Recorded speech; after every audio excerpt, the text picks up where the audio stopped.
Hey everybody, John Shallow and also Don of Eat Sleep Cruise, and of course I'm with Cruise Addicts. But so good to have you here.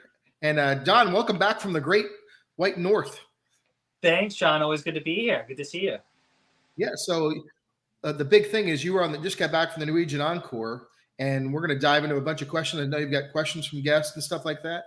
And thank you all for joining us. Wow, people are coming into the room, so to speak, the virtual room here on this live stream. We really appreciate y'all being here. And Don, how can they reach you at your website and social media?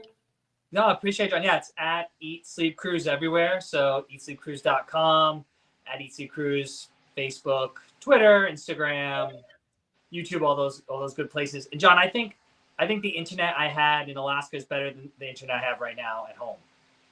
Yeah, so Don is a little glitchy. It's not a personal thing, but he's got a storm going on locally, so his internet might be on the fritz, so to speak. But hopefully he'll stay with us. If not, we'll start doing like puppets and shadow puppets and all kinds of weird things while you're gone until you come back. But you can visit me. I'm the founder and editor of cruiseaddicts.com, and you can reach me at cruiseaddicts on all social media. But enough of all that. So glad to have you here. If you haven't followed us both, whatever channels where you're watching us, please give us a like and subscribe. We really appreciate it. And without all now that the ads are over, Don, how was your Alaska cruise? This is brought to you by our ads, right? So it was great, John. Thanks for asking. So if folks have questions, of course, we were on Norwegian Encore. We just got back from Alaska. It's our second cruise there this season. So if you have questions about the ship, about the itinerary, Alaska, whatever it is, yeah, say hello. Let us know what some of your questions. But we had an amazing cruise. We can dive into all the details, but Norwegian Encore is Norwegian's largest ship, Breakaway Plus class ship.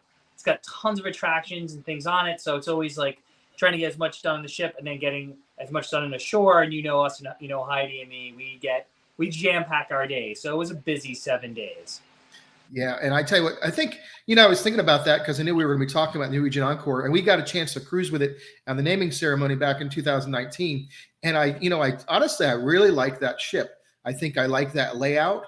I mean, everything, the racetrack, of course, is nice, really enjoyable. The laser tag's incredible. I never thought I didn't like laser tag. And then before I knew it, I'm like, a SWAT team, clearing rooms and taking people out. And it's fun. I mean, really fun. And granted, the racetrack is a little bit bigger on Prima, but I really like the racetrack there too. And like I said, I think the overall getting around the ship's a little bit easier on Encore. It's a great all-around ship. I've always wanted to go back with my family. Right. But it's just a fun ship. And I can't say enough nice things about it. I agree with you. I think it's a great multi-generational ship because you're right. There's so much for everyone, and you think go-karts or laser tag are just for kids, but then once you start doing it, like it doesn't matter how old you are, like a kid at heart, and Heidi and I have big kids anyway, so you don't need to convince me to do any of that stuff. Like we did the virtual reality, we'll talk Galaxy Pavilion, talk about that. We did race car, laser tag, all of it, and we weren't alone. We saw people of all ages utilizing all this. If they sell out, they book up quickly too. So it's not just an eyesore on the ship or just sitting there. People utilize it and love it, and they sell week-long passes. They really make use of those spaces too. But it doesn't feel any much different than Prima. You're right. Prima, their newest ship, even though it's smaller, the racetrack is 3 stories and it's bigger. But this racetrack's over 1,100 feet. So you're moving and turning, and it's like a race because the way they time it out, that they spread people out. So it didn't, to me, feel smaller, even though Prima is technically the largest. It still was a lot of fun, and you need some skill there to drive. Yeah, and it's even though you get a sense of speed too, even on a electric go-karts, you feel like you're flying around there, don't you? You can move now on Prima. This one just has the races, so it's either they do separate times for families, so they have the double cars that way, because you have to be a certain height and weight to ride them. But they do have select times on the ship where you can do family rides, so double go-karts, or single riders. So obviously you did the single rider, and you feel like you're moving. But I know on Prima they even sometimes they have you can race against the clock. I don't think they have that on Encore, at least not during our sailing yet, where they basically take off because they control the speed. They take that thing off, and those things can hit like 30, 40 miles per hour when they're just let go at their thing. But I don't know how fast we're going, but it feels like you're going pretty fast. Yeah, I was definitely impressed. I didn't know if you don't know if you're going to be impressed, but I know the 2 times that I've done it, it's very impressive. And I'm like an old school go-kart kid. I mean, I used to go to go-kart tracks in Florida, every weekend and run around and just terrorize everybody. I didn't know there was old school go-karts. I thought it was just one kind of go-kart. Old school. Old school. Well, full blown, gas powered. Like building them with lawnmower motors, right? That's how yes, in the backyard. Yeah, just crazy. Hitting tire crazy, So we already have some questions coming in. We've received a lot of questions online, so I want to make this as interactive as possible. So you have questions about Encore, Alaska. John was on Norwegian Spirit, right? So if you have questions about that, completely different type of ship, but still freestyle approach to cruising. And since we talked about go-karts, I think good question here from, if I can get my computer to work. There we go. It's that Tommy, can you book the go-karts in advance? For our sailing, you weren't able to, and I don't think on Prima you were able to either. You can book them once you get on board. You can do them at touchscreens, or they have spots like the social or the box office where you can go to reserve them. You're supposed to be able to do it on the app. We didn't check the app because the app, first day is always kind of like, is it going to work or not? Which it did work fine for most of the cruise. But they have these touchscreens throughout. So you can go up there, click go-karts, and they'll show you what the availability is, and you scan your card. Or you can go do that in person with someone in the social or the box office. So you do need to book it while you're on the ship.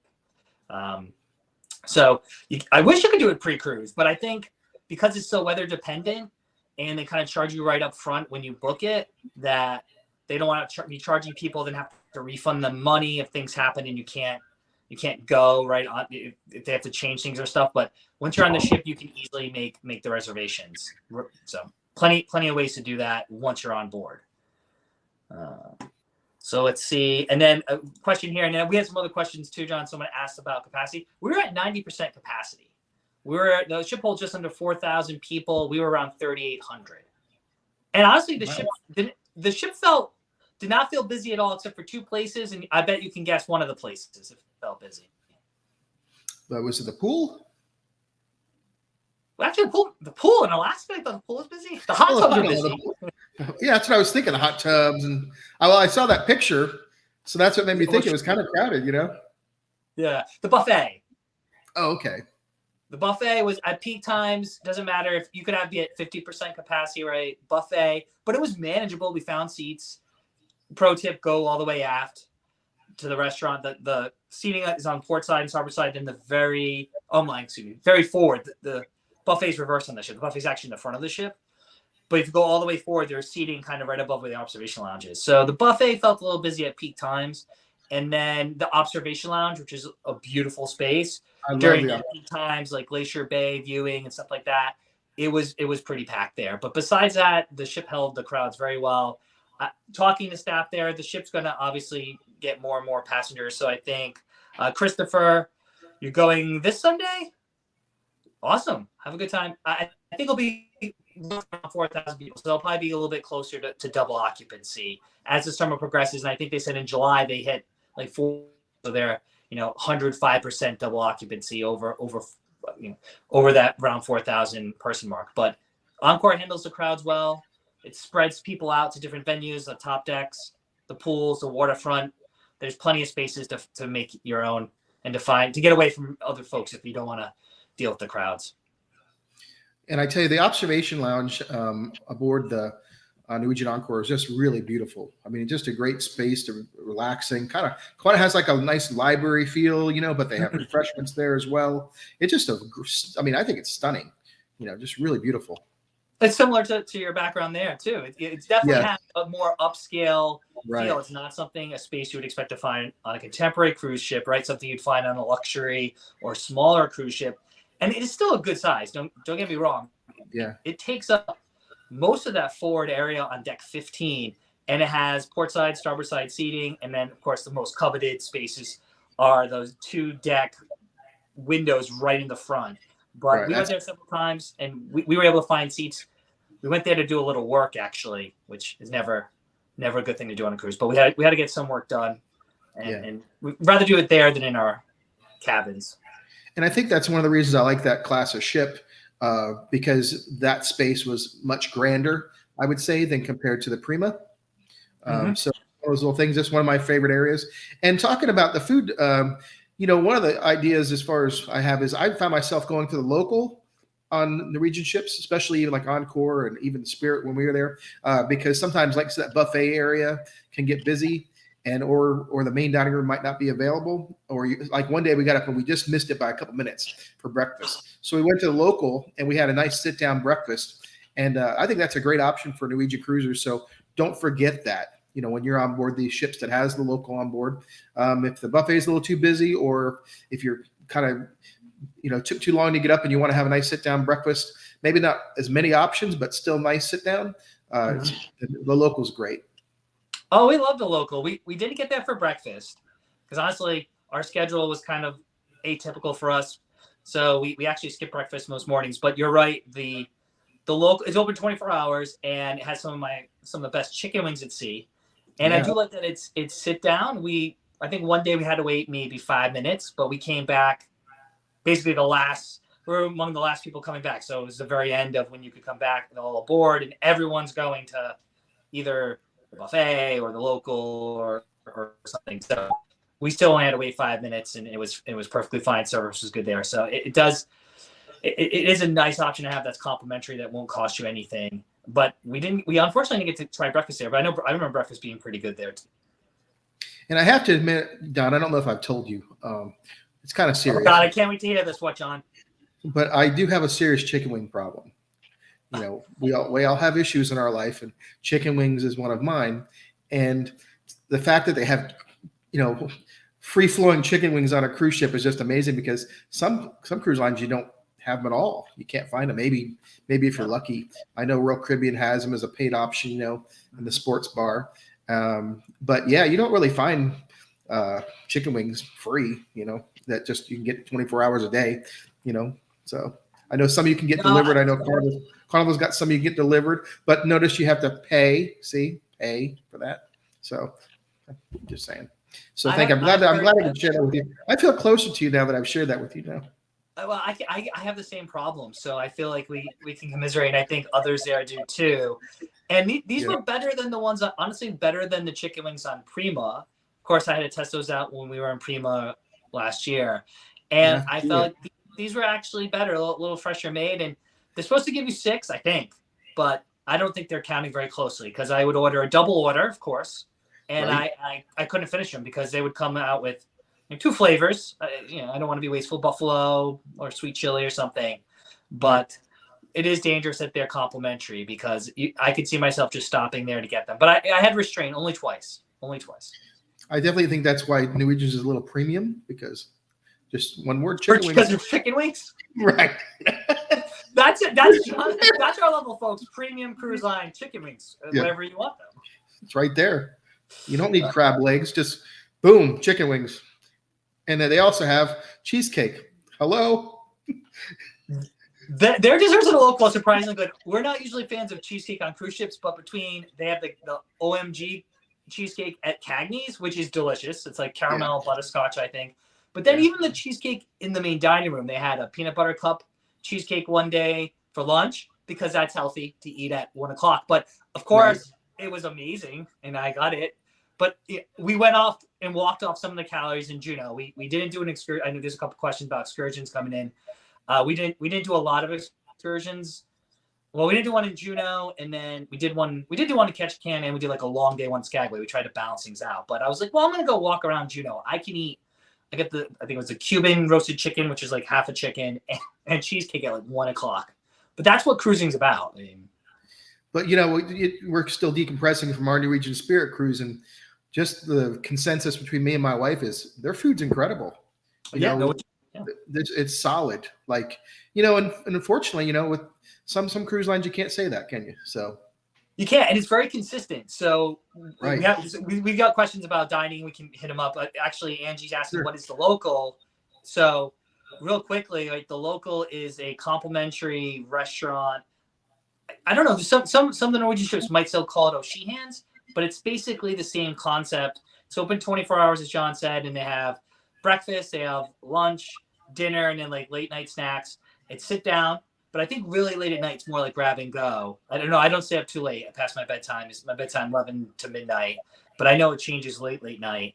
And cruisers can go there, scan your card, doesn't cost anything, and you can order just like at the main dining room as much as you want. Like I said, double order of wings or anything. So depending on what ship you're on, I don't know, John, you might, if you know or not, but I'm pretty sure they're all being called the local now. Maybe some of the older ships don't call them O'Sheehan's, but it's the same concept. So yeah, I think so. And I totally think, Angie, that the local could be a place on the ship that people don't really realize that you can have a sit down breakfast.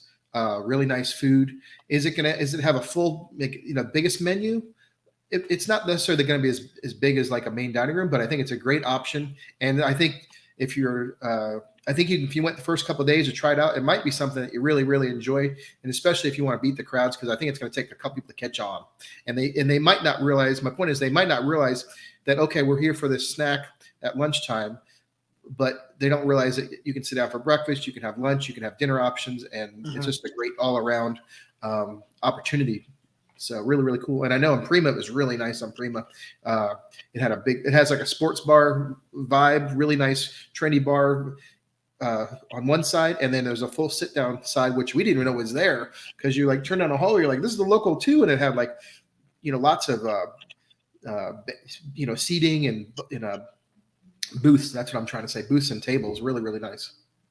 Well, they even have on Prima. They have al fresco dining too. They have some seats outside, right, which is something the other classes of ship don't have. What I do like about Encores is that the bar area, so they have high tops and a rail, overlook the atrium. So you can be watching like the Newlywed, Not So Newlywed game show, or you could be Deal or No Deal or whatever activities. The atrium there on the ship kind of has some entertainment, live music, while you're still eating or enjoying the stuff at the local because of the way it's open. So it's a little bit different design, whereas Prima, it's almost more like feels a little bit more like a restaurant because it's a little more enclosed. It's further away from the Penrose atrium on Prima, which is the 3-story atrium. They have different bars and things there. So just different design. Each class of ship has something different. There's certain things I like about the Prima class, certain things I like more about the Breakaway Plus class, just given the design and the venue. So the local, any Norwegian ship, you gotta check it out. So well, I'll go back. I see our friend Matt has some questions about. We'll get back to that. Can we discuss the elephant in the room, or maybe the whale in the room? Yes, please. I see a couple of questions. So my beautiful wife had posted a couple pictures of our experiences, and apologize in advance, it's not going to show too well, but we posted this.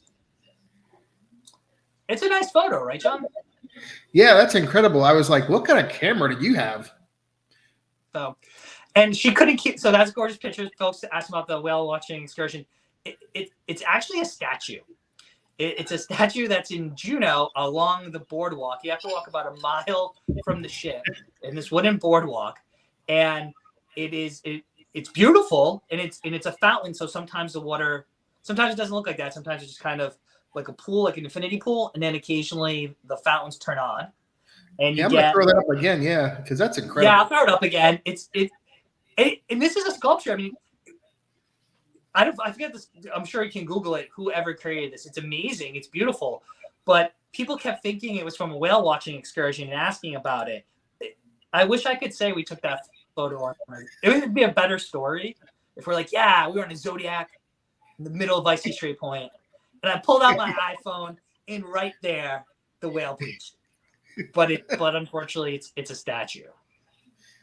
I think the biggest thing is we're all just looking at our phones and just swiping, and Right. Oh, that was a really good photo, It's beautiful. It's really cool. Don't get me wrong. And in person, it looks pretty realistic, but I guess on a phone, it looks even more. Our producer's telling it's called the Whale Project. So you can Google that, the Whale Project.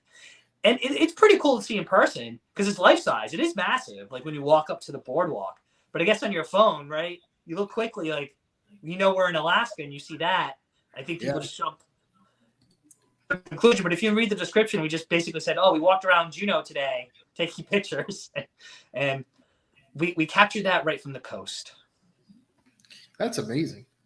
It is a cool statue. If nothing else, folks can check it out. Just walk along the coast for like a mile-ish.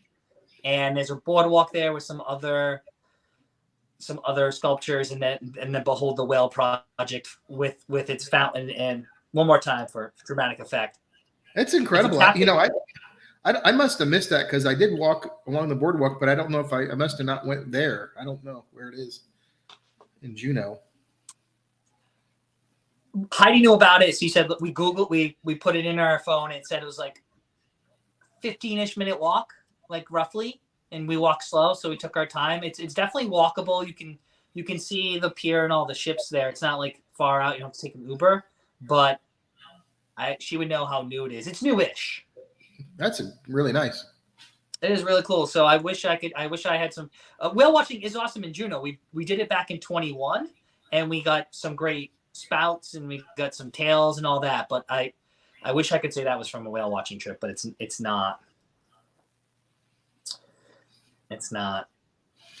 Oh, well. I'm looking at questions here.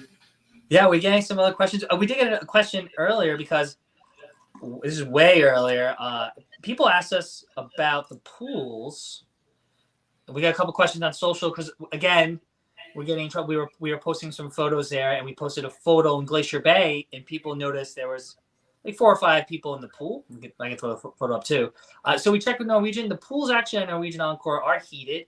They said to about 70 degrees, but of course, based on where you are, the feel-like temperature of the pool might not be that warm, but the pools are heated. So you can check. You can definitely utilize them. The hot tubs, obviously, nice and hot. Those are pretty packed most days, especially during Glacier Bay when you're sailing through Glacier Bay. So the pools are heated. So bring a bathing suit because even if you don't do the pool, there's a thermal suite. There are water slides, which they were open. Both water slides, the Aqua Loops and the Aqua Racer were open during our cruise. And then if you're staying in the Haven, they actually have an indoor pool in the courtyard. So there's definitely opportunities to utilize your bathing suit even on an Alaska cruise. Do you remember if Norwegian Spirit's pools were heated, or did people go in them? There were people in them. There's definitely people in them. My wife did not pack a bathing suit, and I proceeded to harass her during the cruise. I said, I was like, really? You didn't? I said, because I asked her to do it. She's like, I'm not going in the pool. I said, really? And I wanted her to, and she didn't. So kind of spoiled the moment. She obviously didn't read our packing list because we tell people in Alaska to definitely pack a bathing suit, even in Alaska. Her answer was, I'm not going anyway. But no, there was a lot of hot tubs. There's 2 beautiful ones right in the aft. That Norwegian Spirit has this incredible aft pool area.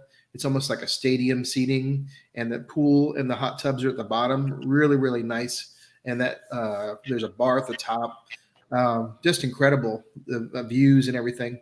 And of course, they have some midship as well that are covered. Really, really nice. People utilize them. I think everybody should. Definitely do it. And always pack a bathing suit. Always. Always pack a bathing suit. Kind of on a similar token, a lot of questions we got during the week. So folks are planning an Alaska cruise. Anytime, it doesn't have to be on Norwegian Encore anytime this season. This question, I'm sure, John, folks asked you, what the weather was like. So I can tell you what our weather was like. We just got back Sunday, so 3-ish days ago. We only got one day where it was kind of misty and wet, so it was unseasonably dry during our trip. Temperature, like the lows are like in the 40s during the day, and it's creeped into the mid 50s. So definitely kind of like a lighter outerwear zip up type deal. Always pack a raincoat, but we thought it was very mild. It wasn't super sunny. It was gray, but definitely not very, very cold like other times of year we've gone. And it was pretty consistent. We've definitely gone where it's like 30 degrees in the morning, 60 in the afternoon. It kind of just hovered in that 40s to 50 degrees for most of the days. I know you went about, what, 3 or 4 weeks ago? Like, how does that contrast with the weather you experienced? Like, it was in early May, so roughly a month ago, right? Yeah, it was. I think it was a little cooler at times, but overall it was really, really nice. But the pictures I saw, like from when I looked at your trip, it looked like it was real sunny, almost sunnier than mine. But maybe those were from certain days. I know it can change on a dime, can't it? It can. Well, I mean, the sun definitely peaked out, but we had gone 2 weeks ago where it was like not a cloud in the sky for a couple of days. This was a little bit more cloudy, then would break for a few hours, and then clouds would roll in.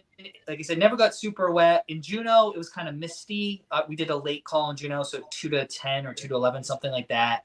And in the afternoon, we got there, kind of the low, dense fog had rolled in, but it never like really rained. But it cleared by 6-ish, and that's when we went to walk out. You can see that whale photo is kind of, it's not super sunny and bright, but it's not raining, or it was kind of more overcast. So the weather was very mild for this time of year. I guess it gets a little bit warmer, but wetter as the season progresses. So we've definitely gone in July and August and had a little bit warmer weather, but definitely had more rain. It didn't even rain at Ketchikan. We were in Ketchikan from like 6 to 2-ish almost. And it was mostly, I would guess, mostly sunny or cloudy. I don't know the difference between those, but it was not raining at all, which is very rare in Ketchikan.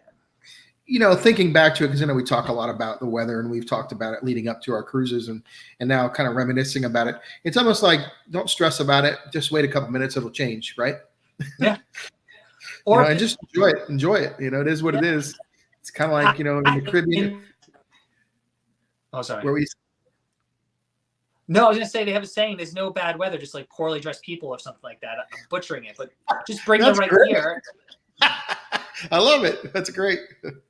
I'm butchered it. One of our tour guides said it. There's no bad weather, just like poorly dressed people, something like that. But yeah, just always pack a raincoat like in your day bag, and then if you get cold, an extra layer, and you're good to go. Yeah.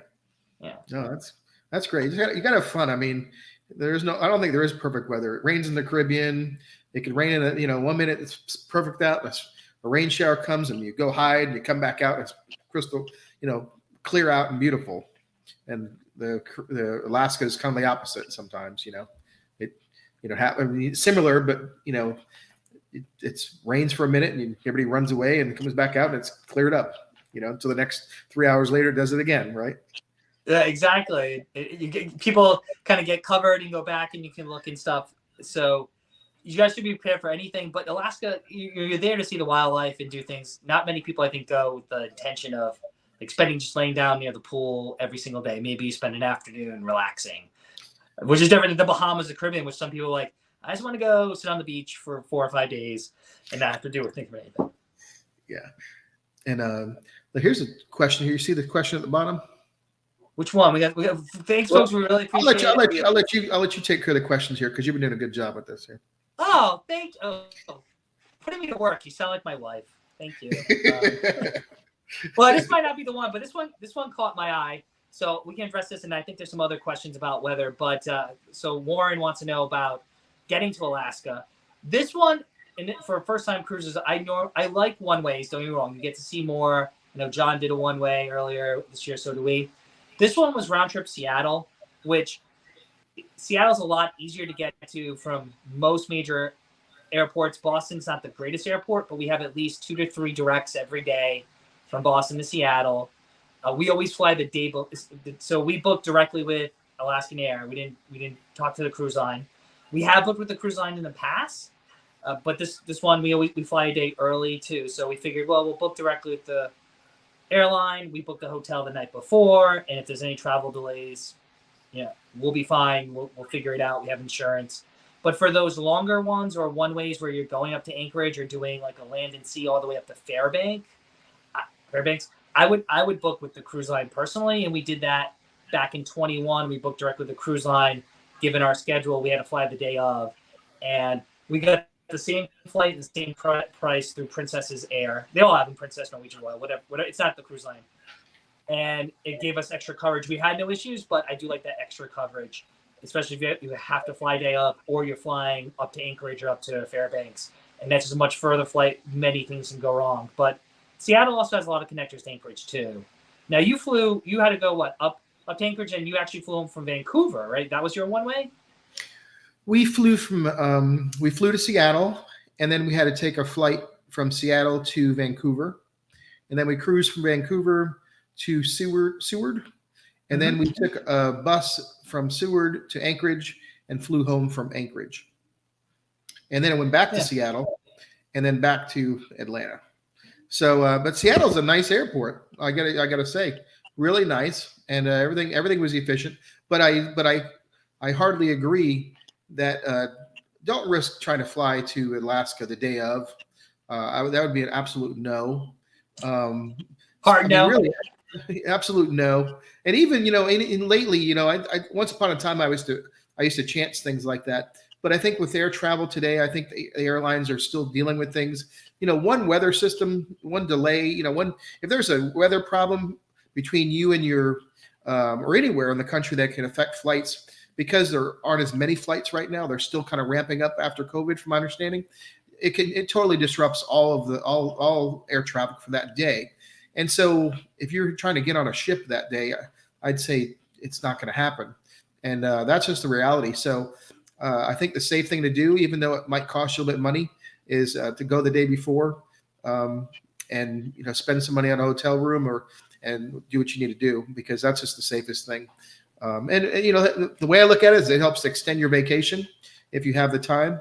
And for me, because I've done so much, I lived in Florida for so long that we used to drive and do a lot of things like that. So a lot of day of stuff, because the worst thing is the car might break down or something driving to a port. But with air, doing as much flying as I am now, I'm a lot more calm. I think it helps set, you're not so stressed out trying to do so much, getting up real early, driving, rushing over there, parking, and you kind of just pace the vacation a lot better. So it's a better experience, even though air travel can be a little rough at times. I agree with everything you said. I think the added cost of getting the hotel room going the day before is just like buying insurance.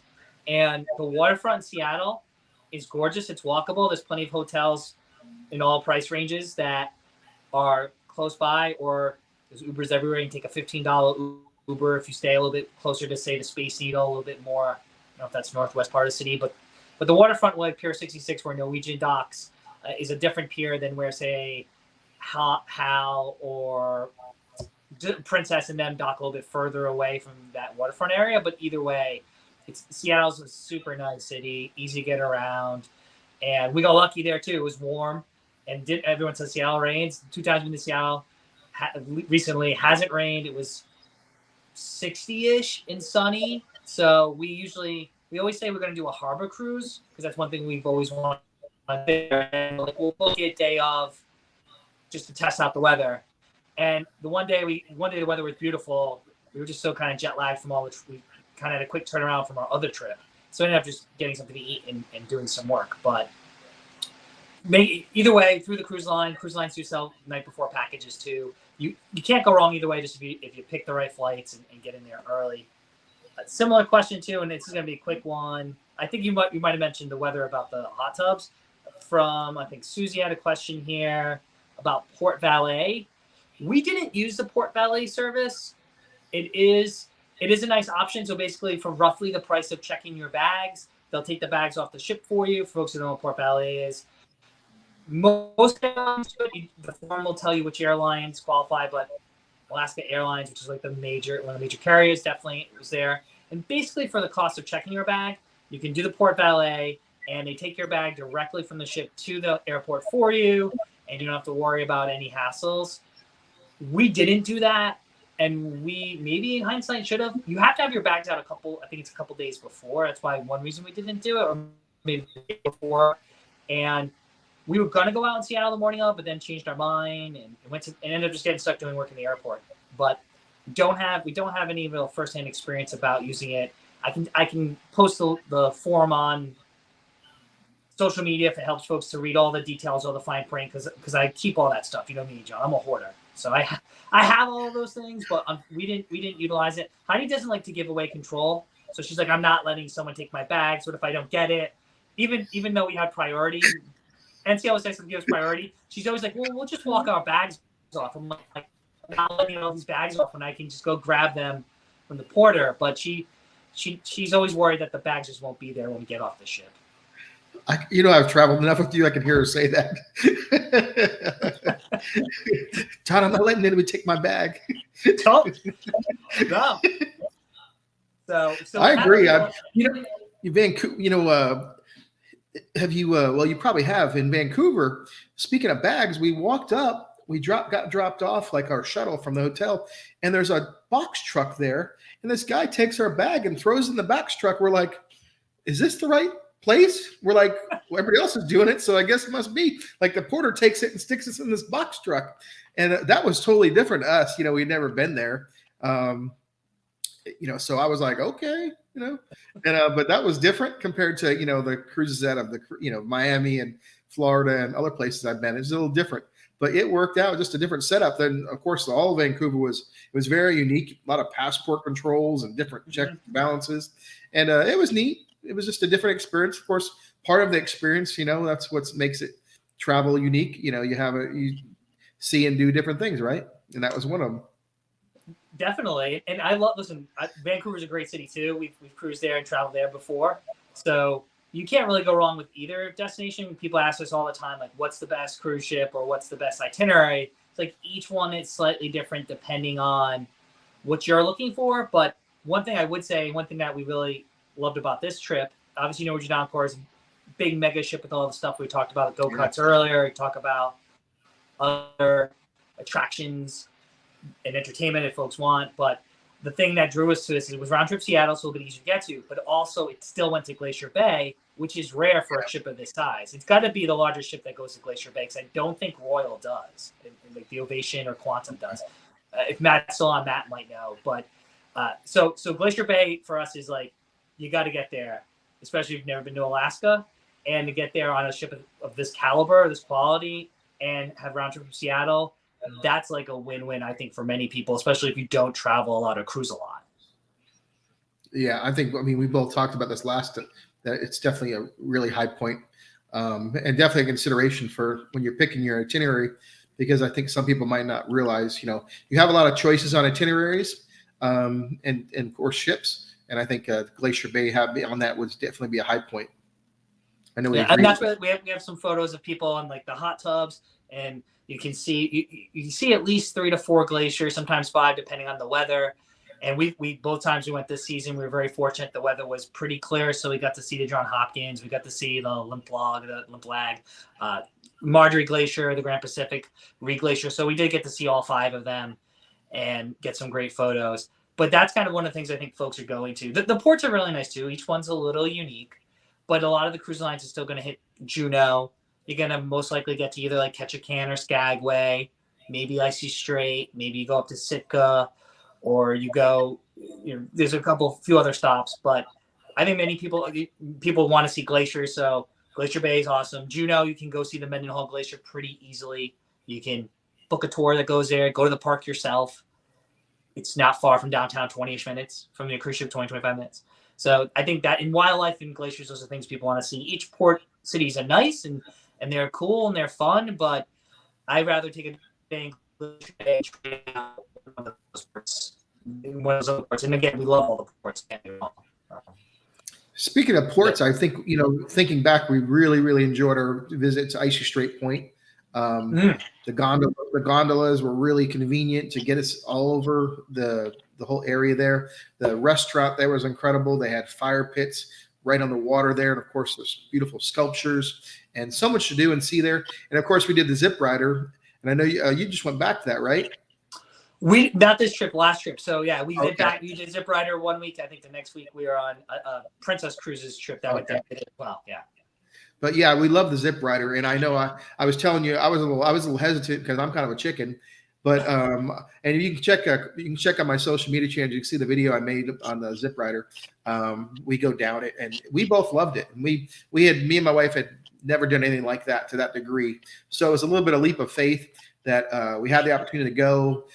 Getting up there, okay, I ain't gonna lie, the ride up, and me and you talked about this. The ride up got my attention. Like at the top of it, I'm like, oh Lord, I'm doing fine, and it's like, wow, it was like, it started going like up, like the angle was a little bit like got my attention, but it's exhilarating. It's incredible. And I think that's what we talked about. You gotta do these things. You gotta take that leap of faith.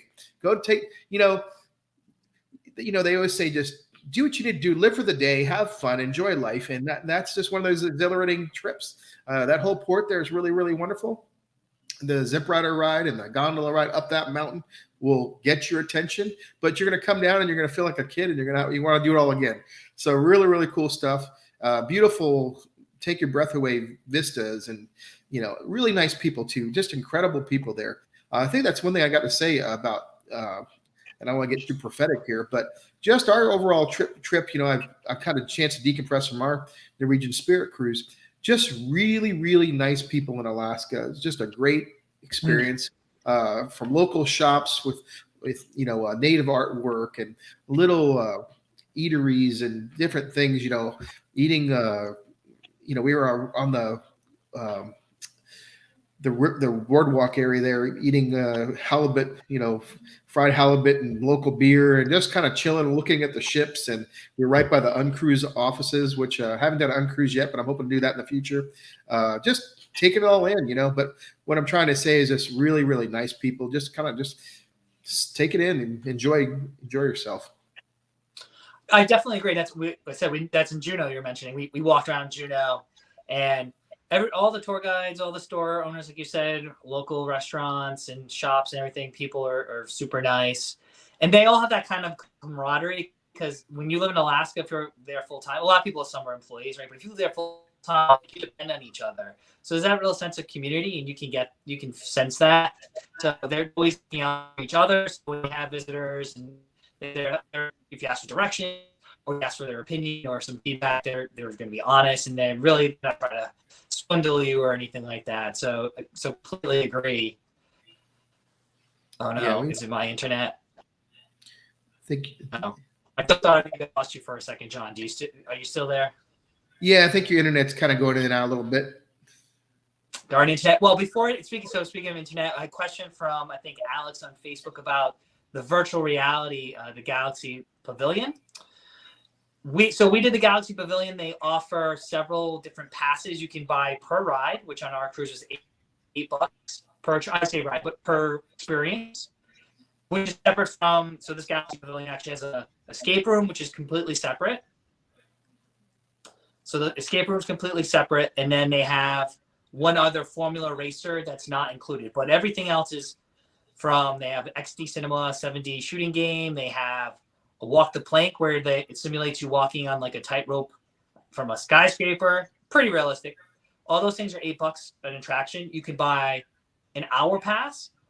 I want to say it was $49. It's either $39 or $49. Let the producer price check me on that because my phone is here. Or you can buy a day pass or a week pass. You're asking which one pass. We bought an hour pass. We did the last day of the cruise, which was a late port of call, and we knocked out everything in an hour with time to spare. So if you really love virtual reality stuff, maybe because they open set hours, close and reopen like morning hours and afternoon hours, I would say maybe all you really need is a day pass, because you can probably do everything in an hour, even if it gets busier, 2 hours. I don't think I would necessarily need to do it it's open every day for select hours. I don't know if it's something I'd go back to every single day. And I want to say the ultimate pass is $199 per person for the week. You can't share any of the passes. It's for your card. So you're doing it or you're with your significant other or your kids, whoever, it goes to that person's card and you can't share it. They give you when you enter, you scan your card, they give you the wristband, and then the wristband kind of lets you utilize all of the different games and attractions. So I know you did the VR before. So my personal opinion is an hour is plenty. If you're just kind of like us, I kind of like games. If you love games, maybe the full day pass. I don't know if you need need to spend $200 necessarily, especially in Alaska where there's so much stuff you're going to want to do outside the ship. I think that Galaxy Pavilion is great for like a morning or an afternoon, one day when you want to break and you want to go shoot some zombies or go walk. Believe me, the zombie shooting game is no joke. It's one of my favorite things. Or it's a great game. Or you want to do, there's this like Terminator spaceship thing. That's kind of fun, but that'd be my personal opinion. You did the virtual reality complex back on Encore, right? When we were on there years ago. Yeah, and really, really fun. But I totally agree with you. I think Alex, a nice opportunity maybe is to try it for an hour, the pass or something like that. Like Don recommends at some off time where you can kind of run through it, kind of have it to yourself. And then if you want to book more, you can book more. But what's interesting, I was going to tell you is, I'm sorry to tell you this, but with cruising, there's nothing shareable when it comes to any pass. You can't share your drink pass. You can't share it pretty much anything unless it's complimentary. That you can share anything that's complimentary, but if it's a pass of some type, share is not part of the vocabulary. So sorry to tell you. Yeah, and of course we got the producer checking it. So $30, so $29 for the hour, $49 for the day, and like I said, I know it's $199 for the week. I don't know, John. I don't know if you say you bought the day and you went back saying you want to upgrade, if they would give you credit. My gut instinct is they wouldn't, but I don't have hard evidence to support that. So I would ask if you're on board, and this goes for Joy or Bliss or any other ships that have a Prima too. Prima has a Galaxy Pavilion. The prices might vary based on the ship or sailing. So I can just say what it was on Encore last week. But yeah, well, what I was thinking was none of this stuff like takes very long. I think the only longness would be if it was crowded. So that would be the difference, right? If you needed an hour or a day. But I say give it a taste. Maybe you want to do a shorter period of time and get your feet wet. I don't think you necessarily would want to do everything, but if you do, then maybe you want to go for a longer period of time to start with, like a day rather than an hour, and then go from there. You could always buy another day if you didn't, reach your goals. Try to do it a day that's not busy, and then you can ask. The staff will tell you, hey, what day is not busy in the retreat? Oh, maybe you do it on a port day that you're not planning to have. Maybe you don't have an excursion booked in a port day, and you can kind of have it to yourself. I mean, every cruise is different, so I can just let you know we did the go-karts middle of the week. We did a laser tag middle of the week, and then we were debating when to do the Galaxy Pavilion. We did it the morning of the last day. You kind of lose an hour. You lose an hour because of the time change. It was empty. There was maybe sometimes it felt like there was us and like one other couple in there, so we could just go from one thing to next, and we went around 10:40. So it's supposed to get an hour. They closed at noon. The staff was just like, oh, can I do this one more time? And they're like, yeah, sure. So technically, we got a little bit more than the hour because I was like, oh, that's my favorite. That's 7D Cinema. Can we do one more? And they're like, yeah, sure. Because there's literally no one here, and they're closing up shop in 15 minutes anyway. So it could be completely different this week. The last day of the cruise could be jam-packed. I don't know. But I think, to John's point, you can look at the schedule. Maybe when you come back from a port, people might be tired, but if you're like, you want to go play VR, maybe that's a good time. We walked around it one other afternoon and it was busier, but I feel like some people just go and walk around and aren't actually using the actual games and doing the race cars or anything like that. So I think it's definitely worth it, but maybe not the full week pass. So I might take away. That's what's kind of funny about cruising. And me and my daughter were talking about this the other day. So much of cruising, especially if you're on a big ship that's crowded, you kind of have to zig when they zag. If you think the masses are going to be in the pool at this time, I like pools, but I don't like being around like too many people. So sometimes I might go to the pool area, for example, like at 5 o'clock. It's still sunny out. Maybe watch a sunset. You have the whole pool area to yourself. You can be in a hot tub by yourself. You can get a drink and just soak it up. And maybe you eat late that night. Maybe that's the day you choose to eat at the buffet or a specialty dining reservation that's later in the day. You get time to clean up and then enjoy the rest of the evening. But you can kind of enjoy that space and have it to yourself. That's what's crazy is you can have these places to yourself if you just predict, or even kind of get the lay of the land the first couple of days of the cruise. And then once you kind of understand, everybody's at this area or the virtual reality during the day, but at nighttime it's still open. There's no one there, So you kind of get the feel for things and kind of go from there. That's what I'm trying to say. Yeah, that's great advice. And people sometimes don't realize this, but in Alaska, the sun doesn't set like in the summer. Now it's 9:30. Peak summer, it's like 10:30 at sunset. So it's still bright in the evenings. They do close the pools, but you can do the outdoor stuff long you would expect to, given the time of year and where you are. Yeah, it's incredible how late the sun stays up, especially as far the north as you get on your itinerary. And I don't know if we brought this up too, but just in general, there's a lot of really good cruises that do loops. Where they start Seattle, go up. Sometimes they'll go up for a much longer period of time and then reach and then come all the way back, which is convenient for people that might be intimidated of coming in to one airport and flying out of another airport, or worrying about all the transfers. And I know the drive from Seward to Anchorage was a little long.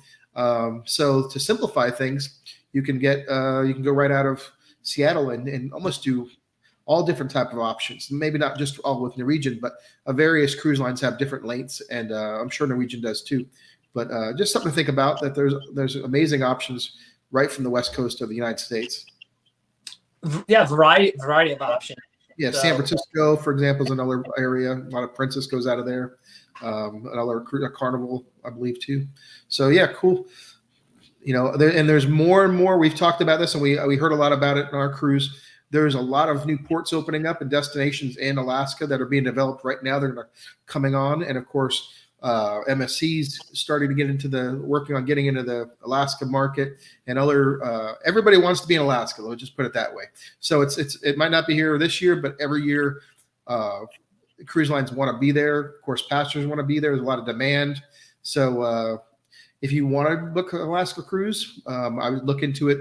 I think that's definitely one of the cruises where you might want to book as early as you can to save your spot. Put a deposit down at the very least. Lock in that cabin, that ship, whatever. Maybe find a great rate, and then you could always change your mind and cancel within the non-penalty phase if you change your plans or something like that, where you get your deposit back. But it's nice to lock in those things and get exactly what you want. And the way to do that is the way to do it affordable is to do it early, right? I can't stress that enough. We always recommend booking early for Alaska or those seasonal ports or regions really that are only open for a certain amount of time. We always book like a year in advance. I think they're open through 25, some cruise lines. So obviously next year is 24. Yeah. The Alaska season's already open for probably most major cruise lines. Some might even have 2025 open. And as John mentioned, just check the cancellation policies and the rate you're purchasing regarding those penalties. Yeah. And then the best thing to do is honestly work with a travel advisor, right? He or she will know what the penalties are, what the cruise lines are, what might be a better option for you. Like I might like Norwegian Encore. I mean, I love Norwegian Encore, but you might not want to ship with close to 4,000 people. You want to ship with 400 people, which I might not want to ever. Yeah, I don't want to be roughing it. So just because I like something, don't just take our word for it. You got to know what the experience is like, and that's where our travel advisor comes into play. But John, so you brought up a good question about how everyone wants to be in Alaska. We got this question, a couple questions. I also saw in the comments about this. So Norwegian made a big push. They helped build Icy Strait Point. They're actually building a dock in Whittier so they can do one-ways from there. And then they recently developed Ward Cove, so they have their own docking space and terminal in Ketchikan.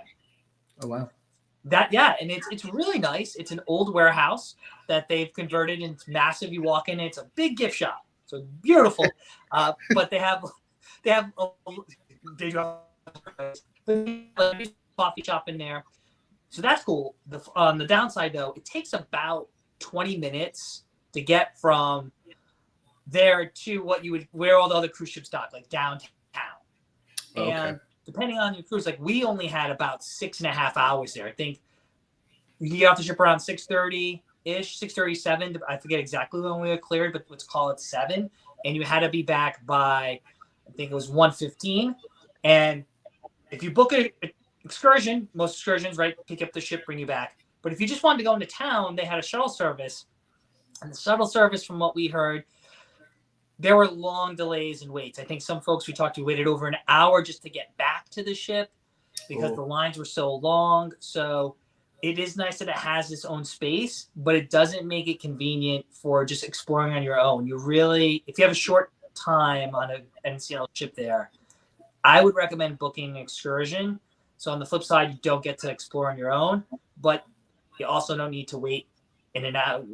One of our friends we were talking about earlier, she said she waited close to an hour and a half to get back to the ship. And she's like, if I knew it was going to be that long, I would have gone into town for another half hour, 45 minutes and gone right back in line, right? You didn't know that. Yeah. So we had some shuttles on the Norwegian Spirit cruise. Skagway had one. We were kind of in like around the corner, or Juneau, I think it was too. Both of them had shuttles, and they were really efficient, like super efficient. So great experience there. So hopefully they'll fix that in Ketchikan. Maybe they just had a bad day or something. But it's possible because we did take a shuttle for Juneau. Shuttle was much shorter too, right? Because where you dock kind of a little bit further out, they really don't want you walking. That was, I guess, the Juneau one would be walkable. It's not recommended, but you can't walk from Ward Cove to Ketchikan. It's a solid 20-minute ride out of town, and there's nothing really there. It's kind of past. There's a couple of state parks. We did some of the totem parks. It's kind of out near where the totem parks are, Bite State Park and Potlatch. So it's really not within town. Whereas some of the other cruise lines, you dock in Ketchikan, you walk right off. You see the sign. You can walk down a couple blocks to Creek Street or to the Lumberjack Show, whatever you want to do. That's one, I guess, con of sailing with NCL. But we booked an excursion because we kind of figured that. So I just felt bad for folks who didn't book an excursion, just wanted to explore and never been there. Because Ketchikan's a great city, right? It's gorgeous. Creek Street's a lot of fun. There's a lot of totem poles, and you can get to Saxman is pretty walkable if you like walking, or some of the other attractions there. But it's not where Norwegian docks isn't really conducive to that, I would say, personally. So I got a question for you, Don. Tom Brooks on YouTube said he's hearing a lot of concerns with service at NCL recently. Could this be a ship issue or a cruise line issue? That's a great question, Tom. We were on Norwegian Encore, their largest ship. Amazing service. We didn't have any service issues the whole time. Our stateroom attendant, Alvin, he was great. NCL, like many other cruise lines, only does service once a day. That's just going to become industry standard. I know we're all spoiled and used to the service in the morning and the turn down service at night. I would say, except for luxury lines now, you probably that NCL didn't do it, but none of the other major cruise lines this year have done it either. But we still got a daily, the freestyle daily each night. And I saw him in the hallway, asked him for something. He grabbed it for us. So stateroom attendant was great. Restaurants, all the services were friendly. They asked us, we always made sure to ask, do you have food allergies? Because I do have a food allergy. They asked us if we wanted drinks. We always order 3 courses. So for us, dinners are always 90 minutes. Like, we're not, some people, that's one thing they don't like about sit down dinners. But I've been traveling and working, doing stuff all day. I'm fine with an hour and a half dinner and a couple of drinks. And so we never felt, dinners never lagged, but they were definitely 90 minutes because I always get, how do you like your sweets? We make sure to order. Sometimes I get multiple starters. You've eaten with me, John. You know I'm not bashful. So, but the service was always good. I never felt like, oh my God, this is dragging. It's just like, well, here's your drinks, here's your entree. I mean, here's your starters, and here's your entree, then here's dessert. We always had a manager. Every restaurant always had a manager come up, assistant manager. Someone always came up to our table at least once during meal, asked us how we're doing, asked if they get anything, which sometimes on larger ships you don't get. And then the bars were busy, but you could walk up to a bar and get a drink within a few minutes. It wasn't like some cruise lines where you just kind of, it's like you're a bar in New York City trying to get the bartender's attention. There were plenty of servers in most venues, so we never waited long for drinks. I thought the service was among the best service we've had in the last couple of trips. Yeah, and we felt the same way on our Norwegian Spirit cruise. It was incredible, and the capacity was lower on ours. We only had 1,200 out of 2,000 capacity on our ship because it's a smaller ship. But it was also one of those shoulder cruises we talked about right at the beginning. I think it was the first cruise of the season for Norwegian Spirit. So just really, really nice. But Tom, what comes to mind when I read your question, I was thinking he's reading reviews and he's listening to the internet. And John, we're on the internet right now. We're on the internet. We're on the internet. Really? So no. What I'm thinking, Tom, here's what I wanted to say. If you listen to the reviews of what's written a lot of times. You will think that every cruise is awful. The food was a disaster. The crew was slow and inefficient. You'll wonder why anybody would ever take that cruise. And this goes back. I had a review. I used to have a major review section on Cruise Addicts, and I used to read things. And I remember the story that comes to mind was Voyage of the Seas, going back to the 90s, came out, and it was like we were reading it because we were totally in tune with reading, ship reviews and, word by word, every little thing. And we were on every, and we get on, me and my friends get on the ship and we said, wow, were these people even on the same ship? The food was incredible. The service was incredible. The ship was incredible.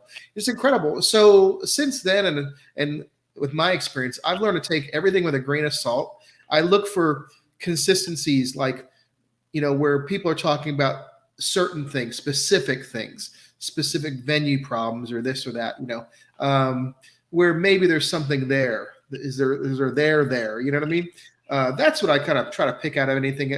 But there's so many people just complaining about the internet. The food is very subjective. Service is very subjective. But overall, these cruise lines are incredibly fine-tuned and well-tuned machines as far as to provide guest experiences that rival almost anything that we're used to in our normal lives, and even at some of the best resorts. So, take it with a grain of salt, what you read. And listen, it definitely can be instances where things don't go right, and if that does ever happen, just explain to whoever it is, whether a server or you can go to guest services, not to complain, but just we're all human, so things do happen. But I have no complaints whatsoever, especially like I said, ship almost 4,000 people. The service was great, and I was actually happy. I went to guest services for a separate issue the last day, which I never recommend unless you have to. And I was happy. I saw a bunch of those forms that you can fill out if you want gratuities taken away, which we never recommend. And the one form I saw the guy was adding gratuities to everybody. Because I guess on Norwegian, the form says you can say remove or add. And I saw the whole line, add. So that to me also just says that I wasn't alone in getting experience that if usually people go to remove the gratuities, if the person right next to me was adding gratuities to all the different categories, obviously that individual had a great experience too. Yeah, which is really nice. And I mean, we always keep the gratuities. I always tip in addition cash, just so I make sure the individual gets it. Not that I don't distrust the cruise lines. I don't necessarily trust the cruise lines, but the service was great for a mega ship. So hands down, I don't think you have to worry about it. At least on our cruise, we didn't. We had another question here specific to from Alex on Facebook. Thanks again, Alex, for watching. And for the question, other folks have questions. So we went to Glacier Bay, and Encore is really unique that we talked about the observation lounge earlier. So we have the observation lounge, which is all the way forward, which gives great views.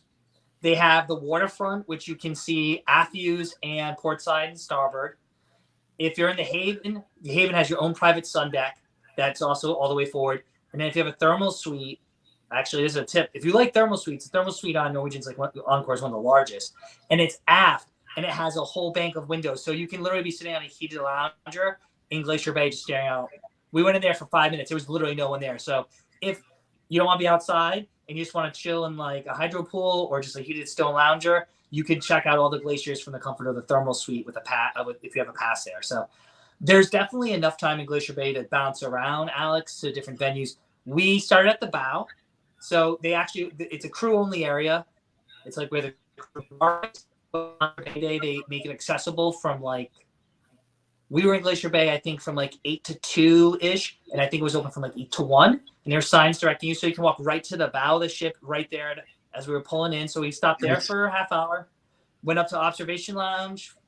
Honestly, for us, it was a little busy. So the weather wasn't bad out. So we went back outside. We watched it from our balcony. We watched it from the waterfront. You can definitely spend some time walking around the ship just to see the Marjorie Glacier. Same thing with the Lamp Plug and John Hopkins. You make 2 turns around so both sides of the ship can see it, and you have enough time to walk around. So I recommend going to a couple spots. Don't try to hit them all like we did. We wanted to get pictures everywhere just to compare because we're crazy. But I would say, I say the top of the ship, if you're in the Vibe, so the Vibe Beach Club's an upcharge sun deck, that's a hidden gem in Alaska. It's got hot tubs, it's got a private bar, its own loungers, and we got a couple, they gave us access to it. And we got some photos from that's the very top of the ship, deck 20. of like the John Hopkins Glacier and all the snow. And that's a pool deck shot. We can throw it up there. I know it doesn't look greatest, but the vibe is also a great place to watch it. So plenty of great places to watch glaciers, and you can get to a few of them within a day.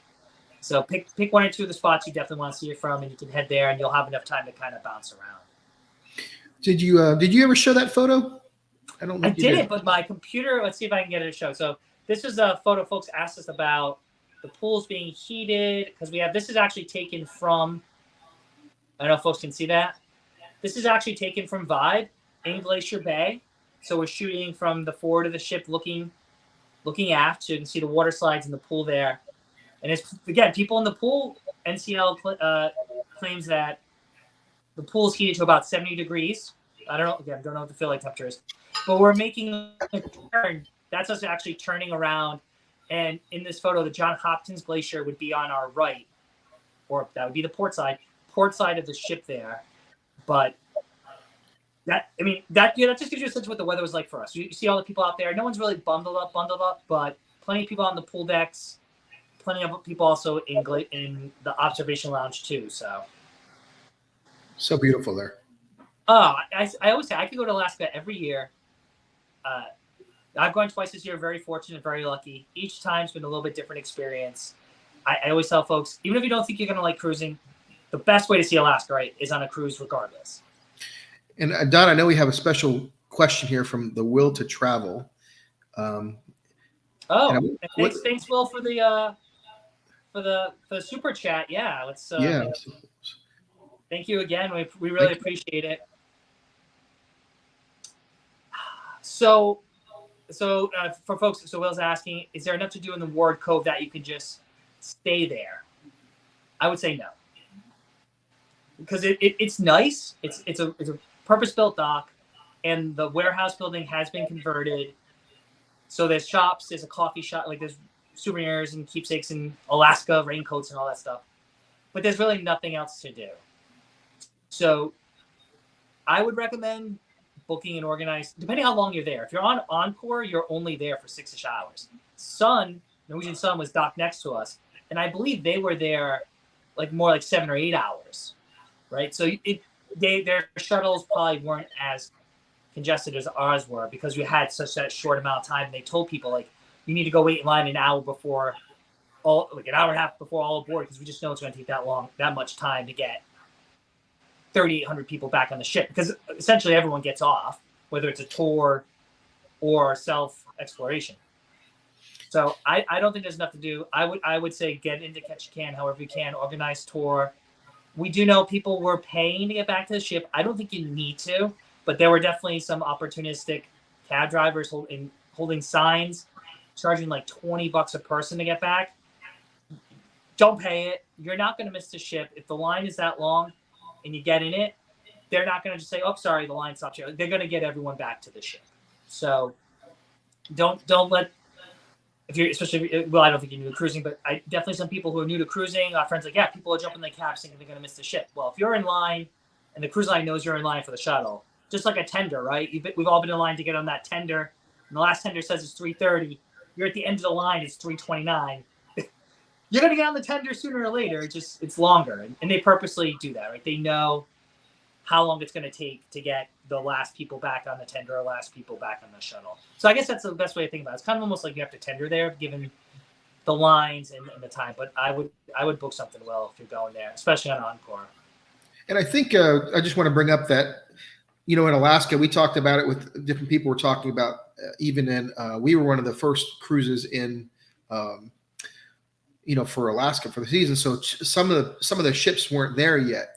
So now that you were in the season, where there's multiple ships in port, all of a sudden now, instead of being there all day, those ships are depending on what their itinerary is, a lot of ships are in there for half day. They call it hot swapping. They literally come in for the morning. One comes in early and leaves like 1 o'clock or so, and then literally the other one is there and pulls right up and has the second part of the day. And there might be 2 ships in the morning or 4 ships, whatever it is, and they're all swapping depending on the capacity. But what I want to say is how much time you have in Ketchikan and what port you're at or whatever.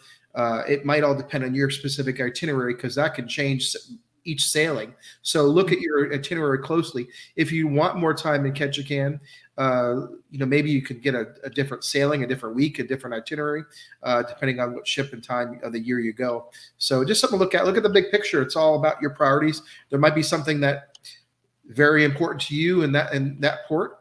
So yeah, look at it all. It all varies per itinerary. Yeah, and I'll be honest, Will, and anyone, again, thanks, folks, for great questions. Really appreciate it. Keep them coming. I think John and I usually go a little over an hour during our lives, but I'd rather go to Glacier Bay, and this is my personal opinion. I'd rather go to Glacier Bay. We had like a 3/4 day there. You get to see all those glaciers. Like, sort of that picture. You get sitting in a hot tub watching a glacier. And if I get gypped a few hours at like Ketchikan, I love Ketchikan. I'm okay with it. We had a full day in Skagway. We had a full afternoon into evening in Juneau and Ketchikan. And then we had a really short stop in Victoria, British Columbia. But that's literally, they only stopped there. Victoria's a beautiful city too. But they really only stopped there because they kind of have to leave the country when you're coming from Seattle, right? Closed loop from Seattle. They have to, it's a foreign flagged vessel. They have to stop in a foreign country before they come back. So you only got 4 hours there. We didn't even attempt to get off the ship. You can get off and walk the waterfront. There's a nice little harbor, and Victoria is accessible. But I stayed in the observation lounge, looked at the city, and drank espresso martinis. That was the last night of the cruise. So I would still take that. Again, Glacier Bay, high on our list. I can't recommend it enough, regardless of the cruise line. If it's NCL goes there, Princess goes there, HAL goes, On American Line goes there. I might be some of the smaller cruise lines will go there too, like an Uncruise. I'm sure they go there, or maybe Viking. I know Viking has really unique, longer itineraries in Alaska. You have a lot of Viking folks on Facebook, so that itinerary is very unique. I would assume they go there or go to some other glaciers. So it's very capacity controlled. So I definitely would go to Glacier Bay on a mega ship and cut short some time. Where honestly I would cut short. I wish they cut more time off Skagway. We were in Skagway 7 to 7. And things close to Skagway by like 5, between 5 and 6. Like I tried to get a coffee off our tour at like 4:30. Like now, coffee mid-afternoon. So each itinerary, as John said, is different. Each ship might have different itinerary, week 1, different week. So just check the schedule. We've got a few questions here we can try to get hopefully before we go. Rapid fire. Let's go for it. Yeah, Holly K is. I don't know if she asked. I don't know if she covered her questions or not. She got several here. She's got 102 days before Celebrity Eclipse, and one port stop is Victoria. Looking forward to the Bucart Gardens. Have you been there, Don? I have not. And she says they're going to be there from 8 a.m. to 6 p.m. in that port. She says, do you recommend seeing the gardens, or would you like to just walk around after excursion? So do you know much about those gardens at all? I think Heidi answered this in the comments, but for folks who maybe joined us late, Bouchard Gardens, we have been there, but it's been years. It is beautiful. If you have a full day like that, 8 to 6, totally accessible. They're roughly, depending on traffic, 30 to 45 minutes away from where your cruise ship is docked. So you can definitely get to them. They ran the tour. We were there for 4 hours, and our friend that we were with was like, oh, maybe I'll do the Bouchard Gardens. I'm like, don't waste your time in 4 hours. By the time we pulled in at 8 o'clock, it was already dusk, right? The sun's already kind of setting. They light up the gardens. Don't get me wrong; they're open late, but they light them up. You want to go during the day. So I think Heidi already mentioned this, but yeah, you definitely have plenty of time to do it. And even that tour alone is only going to be 5 or 6 hours. So if you do the morning tour, get off your ship 8:30, you're still going to be back by like early afternoon. You could still walk around. They'll bring you back to the ship. You can walk right downtown to see the Parliament, see the Empress Hotel. Chinatown's a little bit of a walk, but there's hop-on, hop-off buses and public transit. If you had a full day in Victoria is worth getting off. If we had a full day, we obviously would have got off. But 4 hours, I was like, espresso martinis and city views for us. So, but that length, you definitely can see the city. It's a pretty city. It's very Canadian, very British Canadian, British Columbia. It's a lot like Vancouver. And Patty on YouTube was asking. She says, "I'm sure it's covered." She wanted to see what question what port did you leave from? I can't talk today. She says depart from, and it was Seattle. It was a round trip from Seattle, Patty. It on the was, Norwegian? yeah, round trip Seattle. Our ports were Juneau, Skagway, Glacier Bay, Ketchikan, and Victoria. Like I said, Victoria, British Columbia was really a sea day because we didn't get there till 8 o'clock at night. So even though it was the last day of the cruise and it's a port, basically a glorified sea day. And Juneau, like I said, 2 to 10-ish, 2 to 11. So plenty of time if you want to go out. And we were going to go to that restaurant you recommended, John. It was closed. It was too late. Okay. I couldn't get the seafood bucket. I was going to, but the because that was Juneau, right? The seafood bucket. Oh yes, yeah. Yeah. That's an I remember insider talking for about folks who watch our lives. John was unfortunately talked out of buying a reasonably priced seafood dish. I was looking at the menu again. I'm like, well, maybe it wasn't that bad. I don't know. I think I looked at the wrong part of it. When I looked at it again, it wasn't as bad as we talked about. So, Oh, was it $400 or whatever you said it was? I think I looked at like, oh, okay, if you had to buy, I think if you got like a pound of crab with some, like a dinner, it wasn't that bad.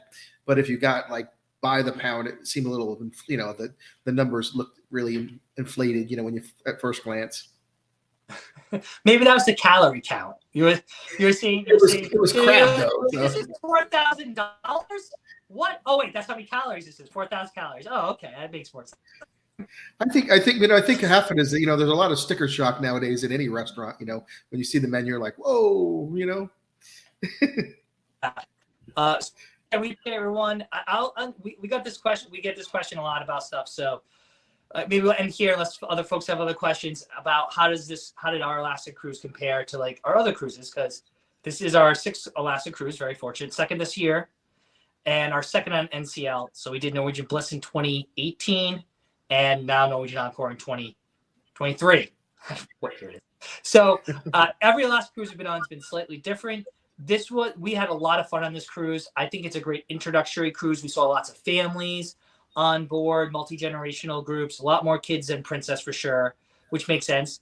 There's more activities for people, kids of all ages. The youth programming on Norwegian, obviously more flushed out than I would say Princess or even Holland America Line. So you got a lot more diversity than say some of the other ships.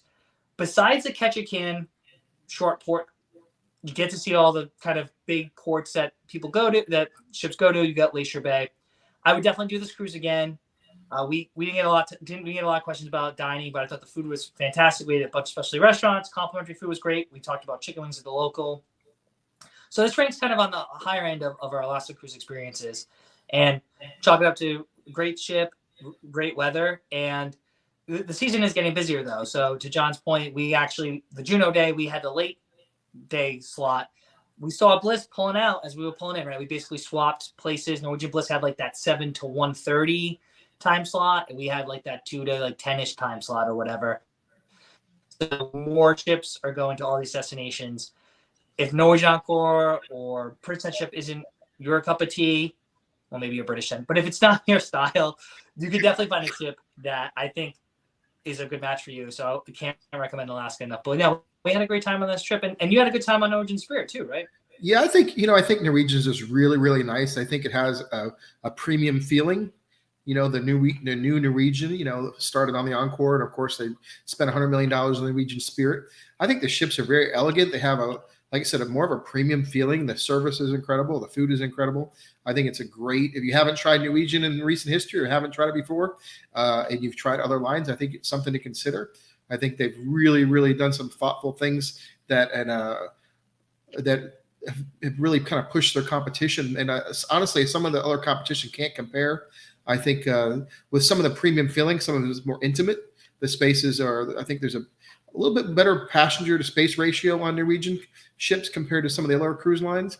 Granted, if it's hard to compare the Norwegian Encore to, this brand like an Oasis class ship, or every ship and cruise line has its own place. But I think Norwegian covers a pretty broad section. I think for a really nice, elegant experience, great for family. And Encore, like I said, I told you at the beginning, I said, I really want to bring my family back on that. I think it's just a great all-around experience for multi-generational cruising. And you're going to be it's relaxing. It's fun. I remember that Encore, it was really impressive is they had like, you go on a cruise and there's like one guy cooking like an omelet, right? Or there's this station or that station. The Encore, I remember, just had like 3 or 4 of these things. Like instead of just one, there was many. And I was like, wow, this is different. And it really impressed me. And they just took that all around to a whole new level on that ship, and all the different Norwegian ships. So very, very thoughtful consideration. And I think it goes back to the customer experience. Definitely agree. You're right. They had at least 3 omelet stations. It's kind of, we have these unofficial ways of analyzing ships or evaluating them, I guess is a better word. And Heidi's always is there an omelet station in the buffet? And you're right. Some mega ships have like 1, or they make the pre-made omelets, that little flappy thing in the tray. Encore had at least 3. We didn't eat breakfast much. The one time we did go up there, I at least 3, maybe with your point is 4. But one other thing we do. So I did think it was great introductory. So one thing Heidi, our producer, wants to point out is so the flip side is you get to go to the most reports, basically the same as shore excursions. You can book them privately. NCL had all the similar things, helicopters, all that great stuff, whale watching, all the fun stuff. I would say Onboard, there was definitely less Alaska-focused programming. They did do an Alaska buffet one night, but none of the main dining rooms had Hal or Princess had like a featured salmon dish or wild caught Alaska something, or crab legs one night, or anything that was really featured in the dining room. They also didn't really have a lot of programming. Princess brings on Tlingit speakers. They have history talks. How does they have things about the Iditarod, or other local speakers come on for the day. Norwegian didn't really have any of that. So if you're really looking for a little bit more enrichment, and that might be a different type of cruiser, different types of traveler, Norwegian, at least on Norwegian Encore, I can't speak for Spirit or Sun, which is Alaska. No, I was going to say the Spirit was the same way. We were kind of expecting a little more program, a little more theme, like we're in Alaska, just like you're saying, and it didn't have that. We kind of expected it, to be honest with you, but we were kind of like it never came to happen. There wasn't like I expected. Like for example, I did a Princess cruise, and they had a big cookout, Alaska themed area around the pool, and it was really extravagant. Different stations around the pool deck and everything, all Alaska theming, and they didn't have anything like that. And I was kind of expecting it, and it never happened. So, but it was still a great experience. It was just a little less compared to the other brand. So these are just things, folks, when you're making your decision about cruising, we can just tell you what our experience is, what we liked, what we didn't like. You have to make the decision of like, this is what I'm looking for. So I forgot that you had mentioned that too. So we were expecting a little bit more and didn't get it. They did have some like audio narratives in the observation lounge during the day that were kind of played over the loudspeaker. That's something, but I did expect even the cruise director to have just like her talk. She's a great cruise director, but just have her memorize like a welcome to Alaska presentation, right? Just have some facts, or maybe bring on some folks at the different ports of call, like Skagway. They could have easily brought someone from Skagway who were there all day to talk about the gold rush or the creation of the White Pass Yukon Railroad. So there was none of that. But I think the clientele in our ship weren't necessarily looking for that. They rather on board have the race cars than the historian. Or the maybe these, for example, maybe this brand, we're talking about NCL, had done that in the past, and their clientele just wasn't as interested in those enrichment programs. If no one shows up, then there's not a, or if they don't think that it's worth to do special, menus and stuff like that, it's maybe their client doesn't care. It's not a big part of it. But other brands some of the other brands definitely put that in the forefront of everything. So. Yeah, I mean, don't get me wrong, the food was great. I didn't eat the Alaska salmon. I'm just saying, if people always ask us to compare, it's one of the questions I hate the worst is when like, what's your favorite cruise line? It's like, oh, well, there's so many great things to like about each one of them, and each one does some things well and some things not so well. I would say in Alaska, NCL could have done a little more programming, but John, you're right. If the majority of individuals on the cruise ship aren't going to go there, then don't waste the money. They did have a ranger, so Glacier Bay. The programming was very similar. They had a ranger come up to the bridge, I believe, she did a presentation. She did an narration, and then we had Ranger Rachel, who did her presentation in the theater, like after we'd gone through the glaciers. Hers, each I've seen these Ranger shows like 3 or 4 times now. Each Ranger show is different. They have some of the same stuff, like the history of the park and John Muir and how it became a park, but they always integrate some of their own personal story, which is so cool. So she actually talked about how she first went to Glacier Bay on a cruise ship. So very pertinent. So they did have that on Glacier Bay Day, which we enjoyed. But if they don't need to bring on those other speakers, then they won't, and they didn't have it. So if you're looking for something like that, maybe another cruise line's more for you. Yeah, they've all got their strengths, and it's NCL is definitely solid. Solid. It is definitely solid. Solid. They have chicken wings. I love their mega ships. So we're mega ship enthusiasts. People know that about us. We've said on the world's largest ship, Encore is NCL's largest ship. I think I liked it more than Primo. But here's what's really important: is Southern Living, with Christy says Royal Caribbean has terrible TV channels. I mean, we just had to get that. We just had to get that out of the way.